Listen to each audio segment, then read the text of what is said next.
దాదాపు నెల రోజులు గడిచినా రఘులో మార్పు లేదు. సరళ ఇక నిర్లిప్తంగా ఉండలేకపోయింది. పిల్లలు నిద్రపోయాక మెల్లగా అతని దగ్గరగా వెళ్ళింది. ఏమండి? "ఉమ్," అటు తిరిగాడు. ఈరోజు సుజాత వచ్చి వెళ్ళింది. కొంచెం తాగొచ్చినట్టున్నాడు. ఇంటివాళ్ళు సాయంత్రం అన్న మాటలు విన్నారా? "ఉమ్." ఏం ఆలోచించారు? నేనేం ఆలోచించాలి? ఉద్యోగం చేస్తున్నావు, ఇచ్చేయ్. నాకెంతొస్తుందో మీకు తెలీదా? రేపు సుజాత వాళ్ళ వర్క్షాప్కి వెళ్ళండి. అడ్వాన్స్గా వాళ్ళ దగ్గర కొంత డబ్బు అడిగి ఇంటి వాళ్ళకి ఇద్దాం. వెళతారు కదూ? వెళ్ళను.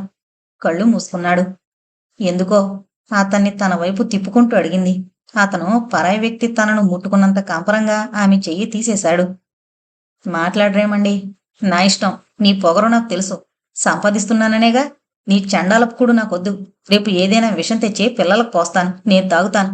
నీకు వీధి నిండా ఆత్మీయులేగా, వారితో కులుకుతూ గాని. మీరీ మాటలు తాగిన మైకంలో అంటున్నారా? నన్ను అర్థం చేసుకుంది ఇంతేనా? సుజాతకు డబ్బివ్వద్దని చెప్పింది నువ్వు కాదు?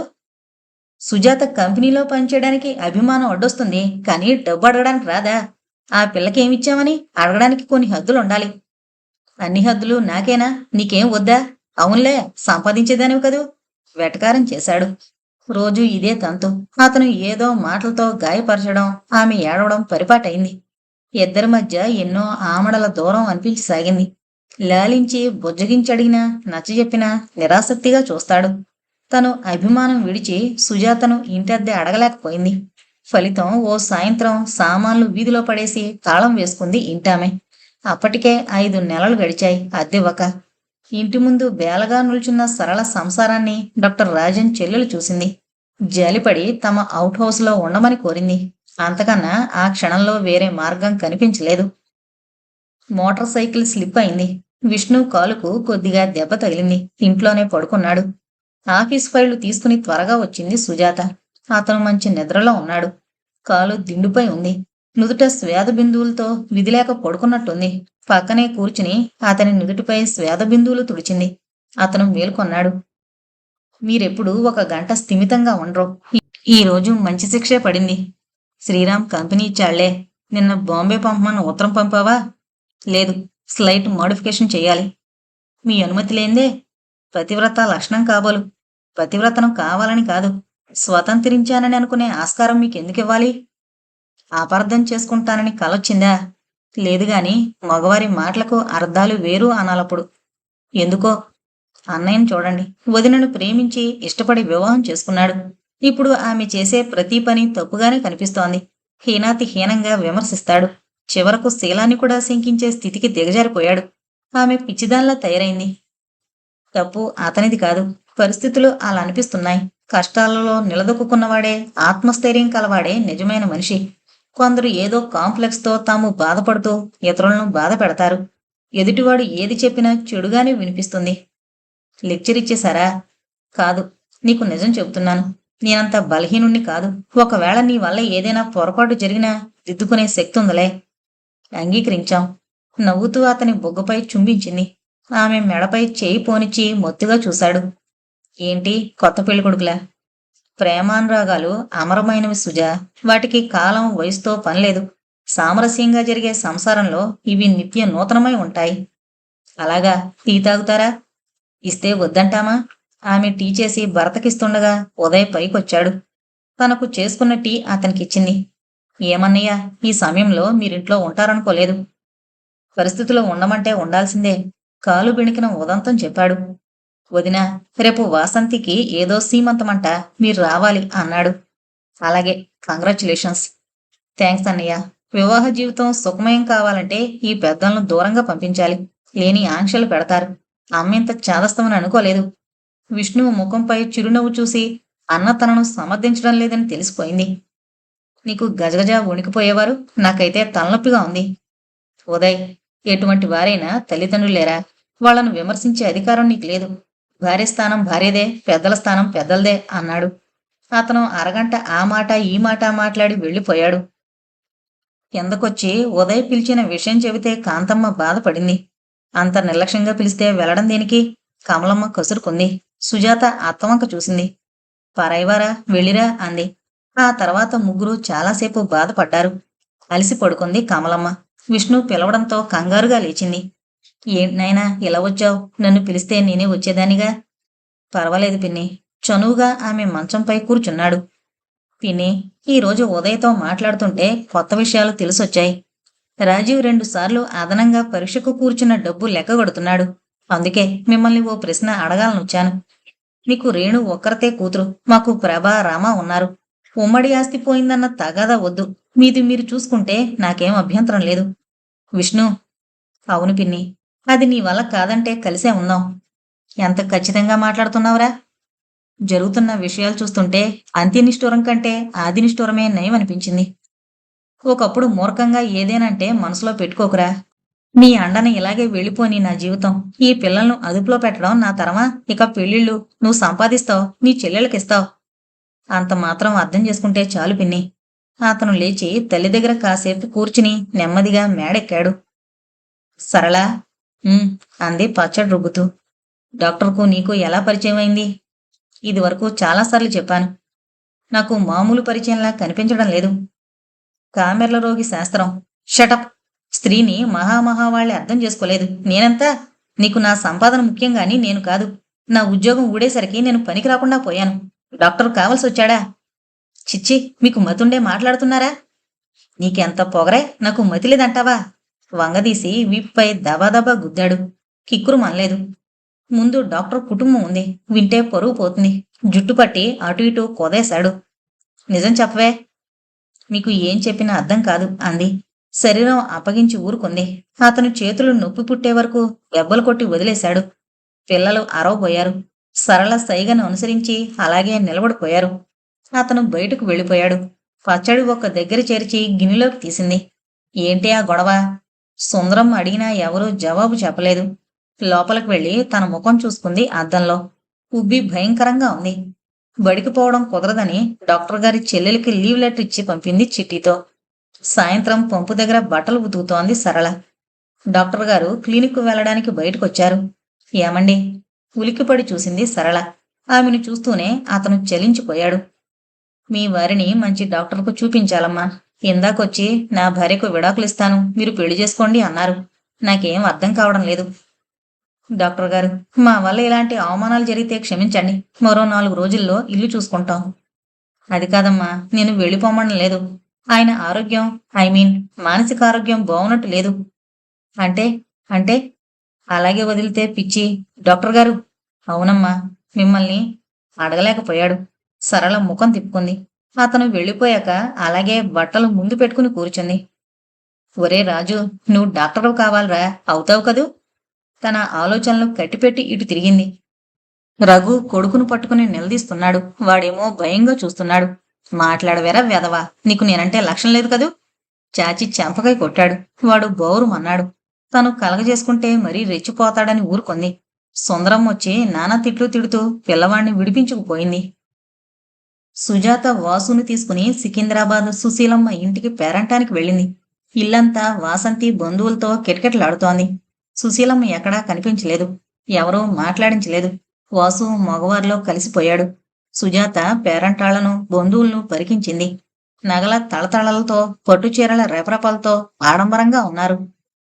మొదటిసారిగా తన అలంకరణ వైపు చూసుకుంది. నీలం బోర్డున్న గద్వాల్ చీర, మెడలో సూత్రం తాడు, చెవులకు దిద్దులు తప్ప మరో నగలేదు. వాళ్లంతా తనను పరీక్షగా చూడడం అస్సలు నచ్చలేదు. తనే వెళ్లి వాసంతిని పలకరించింది. బావున్నావా వాసంతి? వెరీ నైస్ అని మళ్లీ తన స్నేహితురాళ్లతో మాటలు మొదలుపెట్టింది. నుదుట చెమటలు తుడుచుకుంటూ సుశీలం వచ్చింది. ఈవిడ సాధింపులు వినాలి కాబోలు అనుకుంది. దానికి విరుద్ధంగా చేటంత ముఖం చేసుకుని వచ్చింది. వచ్చావా సుజాత? అక్కయ్య కమలా ఏరి? పేరంటానికి మేమెందుకు అన్నారత్తయ్య. బయట వాళ్ళ ఆశీర్వదించడానికేం, అలా వంటింట్లోకి పద, వంట పూర్తి కాలేదు అని ఆమె వెళ్ళిపోయింది. 50 సంవత్సరాలున్న వాసంతి తల్లి 25 ఏళ్ల అమ్మాయిలా అలంకరించుకుని తిరుగుతోంది. లిప్స్టిక్ తో ఏదో పగటి వేషగత్తెలా ఉంది. ఉదయబాబు, కింద ఆడవాళ్ళున్నారు, ఏంటలా మేనస్ లేకుండా నవ్వులు? ఆమె మాటలకు నవ్వులు ఆగిపోయాయి. సుజాతకు కంపరం పుట్టింది. వంటింట్లోకి వెళ్లి చిన్నత్తకు సాయం చేసింది. వంటవాణ్ణి పెట్టమంటే నా మాట ఎవరికి లెక్క, పిలవడం మాత్రం దండిగా పిలిచారు అంది. వంట పూర్తే బయటకొచ్చేసరికి వాసంతి పీటల మీద కూర్చుంది.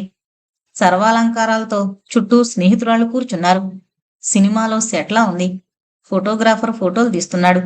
తల్లి చీరిచ్చేటప్పుడు, తండ్రి అక్షంతలు వేసేటప్పుడు, అన్నలు పూలిస్తుండగా, స్నేహితురాళ్లు గాజులు వేస్తుండగా ఫోటోలు తీశారు. సుశీలమ్మంటూ ఒక ఆమె ఇంట్లో ఉందన్న సంగతే మరిచిపోయారు. అత్తమామలతో, బావమరుదులతో ఎప్పుడు ఎక్కడ ఏ ఫోజు పెట్టమని వాసంతి చెబితే ఆ ఫోజు పెడుతున్నాడు ఉదయ్. సైడ్ బర్న్స్ మరీ పెద్దవిగా ఉన్నాయి ఉదయ్ బాబు, అత్తగారు అల్లుడితో చెబుతోంది. సుజాత సిగ్గుతో చచ్చిపోయింది. వసు, మీ ఆయనకు బొత్తిగా డ్రెస్ వేసుకోవడం తెలీదే, కూతుర్నంది. అవునమ్మా, ఆయన పెరిగింది వట్టి అడవి మనుషుల మధ్య మమ్మీ, ఇంకా కొన్నాళ్లు పోవాలి. భర్త వైపు గోముగా చూసింది. ఉదయ్ అదేదో జోక్ అయినట్టు నవ్వుతున్నాడు.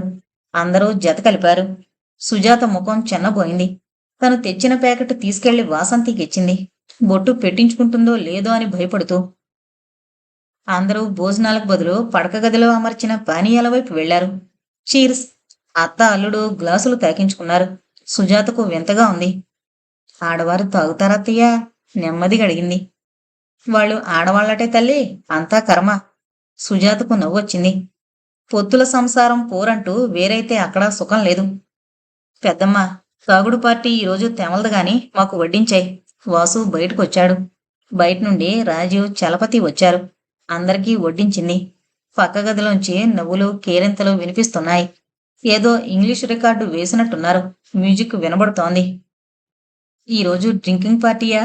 రాజీవ్ అడిగాడు. ఈ రోజు అంటున్నావు, రోజు ఉంటుందేమిటి? వాసు అడిగాడు. ఆదివారం ఆదివారం ఉంటుందిరా. వాళ్ళు భోజనం చేస్తుండగా ఉదయ్ బయటకొచ్చాడు. మీరప్పుడే వచ్చేసారా నాన్న? తీక్షణంగా ఉంది కంఠం. మీ అమ్మ ఏదో పేరంటం, అది ఆడవారికి. మధ్యలోనే తుంచేశాడు. ఇలా అయితే సంసారం అయినట్టే. వ్యవసాయదారుడంటే పొలం తప్ప వేరే ఏం గుర్తుండకూడదు. ఇంట్లో ఇంత పండగైతే ఆయన ఒంటరిగా అక్కడ భోంచేస్తారా? నేనే రమ్మన్నాను అంది సుశీలమ్మ. నీకెన్నిసార్లు చెప్పాలి ఇలాంటి విషయాల్లో తలదొరచొద్దని? ఉదయ్ గట్టిగా మాట్లాడాడు. అవునులే, ధర్మరాజు వంటి కొడుకుని కర్కోటకుడు అన్నందుకు అనుభవించాలి. గొణుక్కుంది సుశీలమ్మ. అమ్మా, ఏంటి నీ సణుగుడు? ఒక్క నిమిషం శాంతంగా ఉండనివ్వు కదూ. ఉదయ్ బాబు అత్తగారి పిలుపు వింటూనే ఆదరాబాదరాగా వెళ్ళిపోయాడు. రావే అమ్మా, మనమూ తిన్నాం. వచ్చి పోట్లాడినా పోట్లాడగలదు అంది. ఇద్దరూ భోజనాలు చేసి వాసు, సుజాత ఇంటికొచ్చేశారు. వరండాలో శ్రీరామును గుర్రమెక్కించి ఆడిస్తున్నాడు విష్ణు. వదినా మరిది రాత్రి వరకు రారనుకున్నాను అన్నాడు. వారం రోజులు ఉందామని అనుకున్నాం, మీకు కోపం వస్తుందని వచ్చేశాం అన్నాడు. మంచి పని చేశావు. స్పేర్ పార్ట్స్ వచ్చాయట. నేను ఈ పూట వెళితే కాలు మరీ నొప్పి అవుతుందేమో, కాస్త వెళతావా? అలాగే వదినా, కాసింత టీ. కొడుకును ముద్దాడుతూ లోపలకు పోయింది. 4 ముక్కల్లో తాను పేరంటం విశేషాలు చెప్పాడు. ఉదయ్ అలా మారాడా? నేను చూడకపోతే నమ్మకపోయేవాణ్ణి. ఆమె అత్త కాదు. పోనిలే, మనకెందుకురా అన్నాడు. వారు టీ తాగాక వాసు వెళ్ళిపోయాడు. ఏమండోయ్ అడవి మనిషి గారు, ఒకసారి మా వాళ్లను చూసి రావాలి అంది తమాషాగా సుజాత. తమ్ముడి కాంప్లిమెంటా, మరదల్దా? ఊహించండి చూద్దాం. ఉదయం అంత మాట అనళ్లే, వాసంతే అనుంటుంది. అవునా? తమరి ఊహ తప్పడం ఎప్పుడూ చూడలేదుగా. మరి కాస్త విస్కీ రుచి చూడకపోయావా? ఈసారి వెళితే చూస్తానులేండి. మరి నాకు పార్టీలో పాల్గొనే దుస్తులవి కొనిపెట్టండి. నాగరిక పేరుతో వేసే పిచ్చిగంతులు వీడికింత డబ్బెలా వస్తుందో. లంచాలు గుంజడంలో ఆరితేరాడట మీ తమ్ముడు. నాకే సిగ్గుగా ఉంది సుజా. నా చేతి కింద తర్ఫీదు పొందిన ఉదయ్ ఇలా అయ్యాడంటే. మంచి అలవాట్లు నేర్చుకోవాలంటే ఏళ్లు కావాలి. దిగజారిపోవడానికి కొన్ని క్షణాలు చాలు. పదండి, మరోసారి ఐడెక్స్ రాసి వెళతాను అంది. ఇద్దరూ మెల్లగా లోపలికి వెళ్ళిపోయారు. అందరూ దొంగలు, కమ్యూనిస్టులు. అవును, నేను ఏ వర్గానికి చెందినవాణ్ణి? జమీందార్ని కాను. అంతా ప్రభుత్వం లాక్కుంటుంది. నాయకుణ్ణి. ఎంత బావుంటుంది, పని లేదు, హాయిగా ప్రారంభోత్సవాలు, కార్లు, షికార్లు. రఘు పెద్దగా నవ్వాడు. అతను అలా అరుస్తుంటే పిల్లలు తమాషాగా చూస్తున్నారు. మీరింట్లోకి పదండి, సరళ మృదువుగా పిలిచింది. నువ్వెవరు నన్ను పిలవడానికి? వీధిలో వారంతా వినోదం చూస్తున్నారు. ఇంట్లోకి పదండి. చేయి పట్టి లేవదీయబోయింది. ఒక్క నెట్టు నెట్టాడు. ఆమె తలకు గేటు తగిలింది. బొప్పి తడుముకుంటూ ఇంట్లోకొచ్చింది. అత్తయ్య, నేను పిలిస్తే రెచ్చిపోతున్నారు, మీరు వెళ్ళి పిలవండి అంది సుందరమ్మతో. బంగారం లాంటి నా కొడుక్కి ఇదేం రాత రాశావురా దేవుడా అంటూ ఆవిడ ఓ శోకం పెట్టి బయటికి వెళ్ళింది. రఘు, ఇంట్లోకి పదరా తండ్రి అంది దగ్గరగా వచ్చి. ఏమన్నావు? తండ్రినా? హాహాహా పెద్దగా నవ్వాడు. నీ నాటకాలు నా దగ్గర చెల్లవు. నేను రాజుకు చిట్టికి మాత్రమే తండ్రిని. నువ్వు నిర్మల్ని చంపావు, నన్ను చంపుతావు. పో, దూరంగా పో. రఘు, అమ్మన్రా. నాకు అమ్ముందంటావా? సరే, ఓ 10 రూపాయలు ఇలా పడే. చూసావా, అమ్మవు కావు. నా దగ్గర డబ్బెక్కడదరా? నేను ఉద్యోగం చేస్తున్నానా? నాన్న సంపాదించిందుందా? ఉద్యోగం చేస్తావా? నేను బ్రతికుండగానే చెప్పు, చేస్తావా? తల్లి గొంతు పట్టుకున్నాడు లేచి. వదలండి. సరళొచ్చి అతని పొట్టు నుంచి ముసలమ్మను వదిలించింది. నీకు బాగా పొగరెక్కిందే, నిన్ను చంపితే శాంతి. సరళ నీరుపుగా తప్పించుకుని గదిలో దూరి తలుపు వేసుకుంది. అమ్మా, అది భయపడిపోయిందే. నువ్వేడుస్తున్నావా? వద్దు, ఇల్లు కట్టిస్తానుగా. అప్పుడు చెల్లెలందరికీ శారలు పెడతాను. ఆమె దగ్గరగా జరిగాడు. ఆమె పై ప్రాణాలు పైనే పోయాయి. భయంగా చూసింది. ఎందుకే ఆ భయం? ఆ సరళ మాట వింటాననేగా, గుసగుసగా అన్నాడు. అది ఉద్యోగానికి పోతుందిగా, అప్పుడప్పు చేస్తాను. ఆ తర్వాత మనం పిండి వంటలు చేసుకుందాం. అతన్ని చూస్తే సుందరమ్మ హృదయం నీరైంది. ఆమె నోట్లో గుడ్డ కుక్కుకుంది. అయ్యో, నాకు చావు రాదేంటి? తల బాదుకుంది. ఓహో, చచ్చిపోదామనే ఎంత ఆశ? మార్వడి దగ్గర అప్పులెవరు చేయిస్తారు? సరళను ఎవరు సాధిస్తారు? అవును, సరళను సాధించినందుకు, నిర్మలను చంపినందుకు శిక్ష పడాలి. తల్లిపైకి ఉరకబోయాడు. సరళ తలుపు తీసుకునొచ్చి అతన్ని పట్టుకుంది. ఏయ్, వదులు. కాసేపు పడుకోండి. పడుకుంటాను. నిర్మలను చంపింది అమ్మ కాదు. ఆయుషుముడి చనిపోయింది. ఏమన్నావు? ఆమెను విదిలించి 2 తగలనిచ్చాడు. నాకెదురు చెప్పడమే నీ ధ్యేయమా? లేదండి, అత్తయ్యే చంపింది. నేను తాగుతానా? లేదండి, ఆ మాట ఎవరన్నారు? నువ్వు అనలేదా? గుడ్, పద, పడుకుంటాను. అతను కళ్ళు మూసుకున్నాడు. డాక్టర్ రాజునొచ్చి ఇంజెక్షన్ ఇచ్చాడు. కాసేపు గొణుక్కుని నిద్రలోకి జారిపోయాడు. ఆ రోజంతా అలాగే నిద్రపోయాడు. రాత్రి కూడా లేవలేదు. ఇంజెక్షన్ ప్రభావమే అనుకుని నిద్రపోయింది సరళ. మధ్యరాత్రి మేలుకున్నాడు రఘు. భార్యను తట్టి లేపాడు. సరళ భయంగా అతని వంక చూసింది. అలా చూస్తావేం సరు? ఆప్యాయంగా ఆమె బొగ్గలు పుణికాడు. చాలా కాలం తర్వాత అతని కన్నుల్లో కాంతి, అనురాగం తొణికిసలాడ్డం కనిపించింది. అతని చేతులు చెంపలు కాంచుకుంది. అతని చేతిలో ఏవో కాగితాలున్నాయి. మీరు ఎప్పుడు లేచారు? చాలాసేపైంది. ఏంటండి ఇవన్నీ? ఉద్యోగం కోసం దరఖాస్తు. ఇది ఇంటి కోసం. నన్ను క్షమించు సరు. మిమ్మల్ని ఈ మూలకు తీసుకొచ్చి పడేశాను. పర్వాలేదండి. మీరిలా సంతోషంగా ఉంటే గుడిసైనా పర్వాలేదు. ఈ కవర్లకు స్టాంపులు కావాలి. డబ్బులున్నాయా? ఎంత కావాలి? రూపాయి చాలు. అంతే కదా, ఉంది. పొద్దుట లేచాక వెళుదురు గాని. ఆలస్యం అమృతం విషమనేది తెలీదా? తెలుసు. ఇంత రాత్రి పోస్టాఫీస్ ఉంటుందా?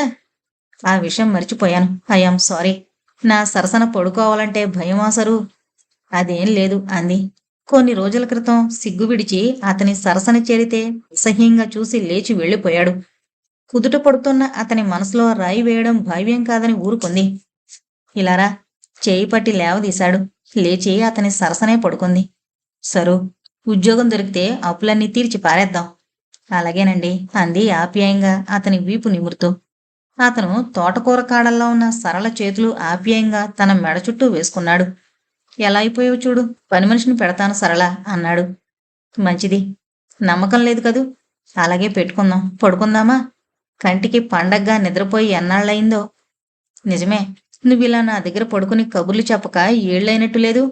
అందుకే కాసేపు పడుకుందాం. మృదువుగా అతని తల నిమురుతూ లైటు తీసేసింది. ఈ మార్పు నిజమా, తాత్కాలికమా అర్థం కాలేదు.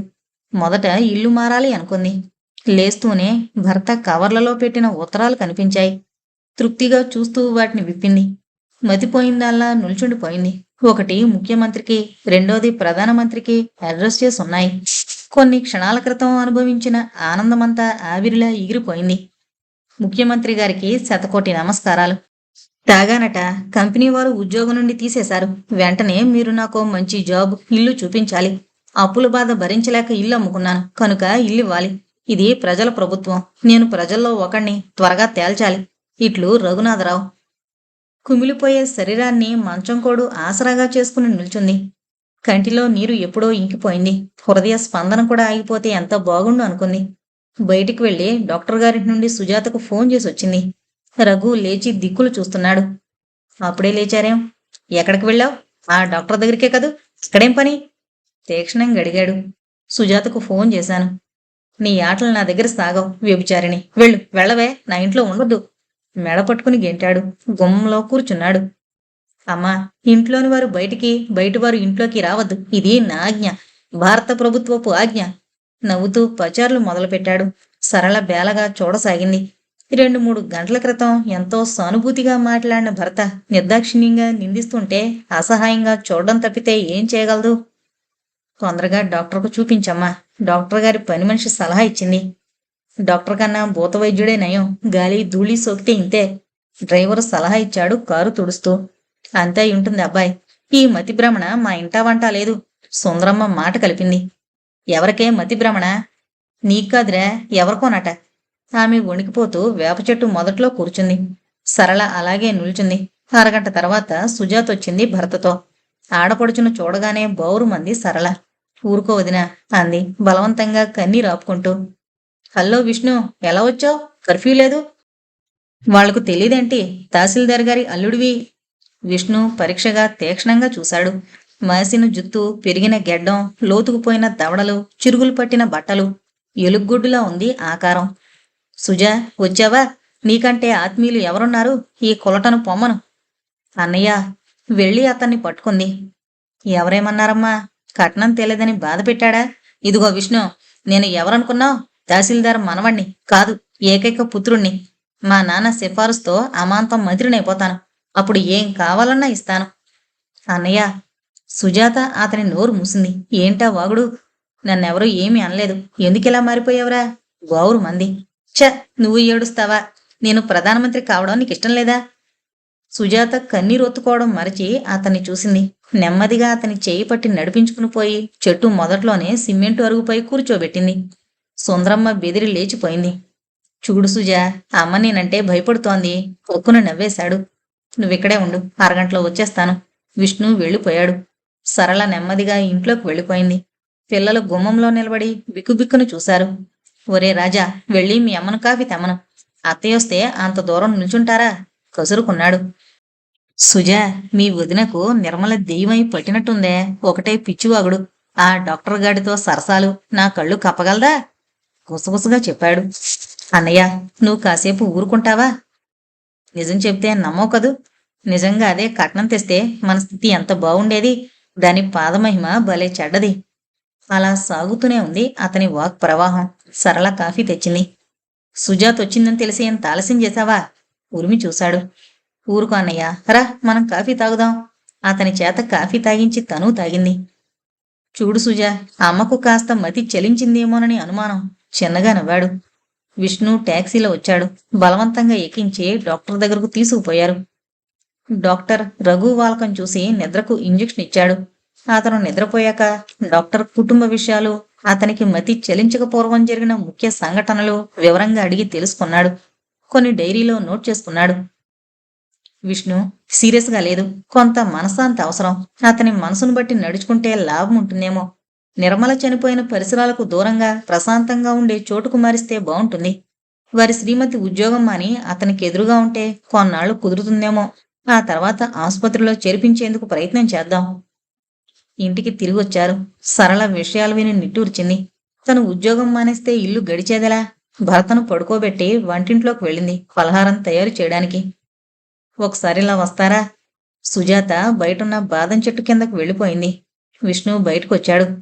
ఏమండి, మీ ఇంటికి వచ్చిన దగ్గర నుండి నా అవసరాలు గ్రహించి మీ అంతట మీరే అన్నీ చేశారు. ఈ రోజున నా అంతట నేను అడుగుతున్నాను. ఈ 2 నెలలు అన్నయ్యను ఆదుకోండి. నాకు తెలుసు ఇది శక్తికి మించిన పని. ఆమె కళ్ళు నిండుకున్నాయి. కాని ప్రేమగా తన భుజంపై పెంచాడు. గోరుముద్దలు తినిపించాడు. సుజా, నాకు తెలుసు ఎవరికైనా శక్తికి మించిన పని. మమత, బంధం వెక్కి వెక్కి ఏడ్చింది. నీకు మతుండేలా మాట్లాడుతున్నావా? విష్ణు గొంతు తీక్షణంగా ఉంది. అవును, అతను ఎందుకు ఆదుకుంటాడు? తను కట్న కానుకలు తేకపోయినా అతనికి అదనపు ఖర్చు తగిలిస్తోంది. కన్నీరు బొటబొట రాలింది. రఘు నీకు అన్నయ్య గాని నాకేం కాడా? అతని బాగోగులు నాకు ముఖ్యం కదా. నువ్వింత మూర్ఖురాలు అనుకోలేదు. వృధా ఖర్చులంటే ఇష్టం ఉండదు. అంత మాత్రాన బావమరిదిని గాలి కొదిలేస్తానా? ఏమండి? అతని చేతులు పట్టుకుంది. ఇది మన పడక గది కాదు. ఆ ఏర్పాట్లను నేను చూస్తాను. నువ్వెళ్ళి సరళగారికి ధైర్యం చెప్పు అని వెళ్ళబోయాడు. పలహారం చేసి వెళ్ళండి, వదిన నొచ్చుకుంటుంది. అలాగే. ఇద్దరూ ఇంట్లోకి వెళ్లారు.